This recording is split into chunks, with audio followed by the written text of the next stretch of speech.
Happy New Year, sellers! Coach Sij here, and today we'll discuss the required permits for regulated goods under the Internet Transaction Act.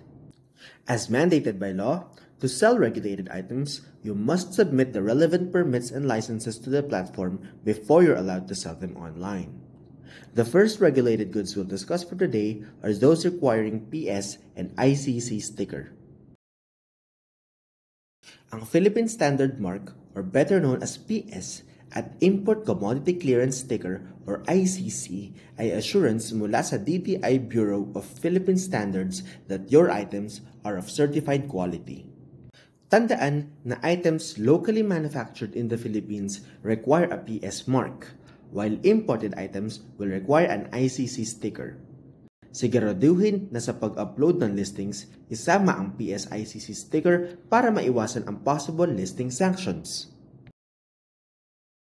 Ito ang condensed list of categories that will require a PS ICC sticker. To check the full detailed list of items regulated by the PS ICC, you may visit this website. You may click on the links on the caption to familiarize yourself with the application process for the PS and ICC. For more information about the requirements for Internet Transactions Act, bisitahin ang Seller Education Hub or inquire with DTI. Stay tuned for our next video as we will tackle categories that require FDA license to operate and certificate of product registration.